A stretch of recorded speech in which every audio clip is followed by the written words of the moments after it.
കേരളത്തിലെ ഭദ്രകാളി ക്ഷേത്രങ്ങളിൽ ഏറ്റവും മികച്ച സ്ഥാനങ്ങളിലൊന്നാണ് ഈ ക്ഷേത്രത്തിനുള്ളത്. മംഗല്യ ഭാഗ്യത്തിനായും ദാമ്പത്യ പ്രശ്നങ്ങൾക്ക് പരിഹാരമായും വിശ്വാസികൾ ഈ ക്ഷേത്രത്തെ ആശ്രയിക്കാറുണ്ട്. വള്ളുവനാട് രാജാക്കന്മാരുടെ കുലദേവതാ ക്ഷേത്രം കൂടിയായിരുന്നു ഇത്.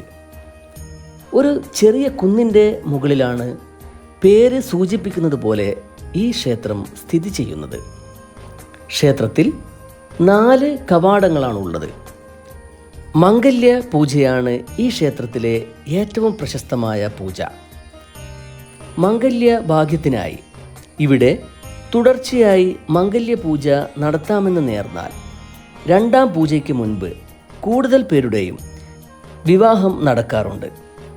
ക്ഷേത്രത്തിലെ പൂജകളെക്കുറിച്ചുള്ള ആധികാരികമായ കാര്യങ്ങൾ അറിയാൻ വിശ്വാസികൾക്ക് ക്ഷേത്രത്തെ കോൺടാക്റ്റ് ചെയ്യാവുന്നതാണ്. മംഗല്യപൂജ നടത്തുന്നത് ഗണപതിക്കാണ്. ഈ ക്ഷേത്രത്തിൽ അന്നദാനവും ഉണ്ട്. ശ്രീ തിരുമാന്താംകുന്ന് ക്ഷേത്രത്തെക്കുറിച്ച് പറയുകയാണെങ്കിൽ ഒത്തിരി കാര്യങ്ങളുണ്ട്. എൻ്റെ അറിവിൽപ്പെട്ട ചില കാര്യങ്ങൾ മാത്രമാണ് പ്രിയ പ്രേക്ഷകരുമായി പങ്കുവയ്ക്കുന്നത്.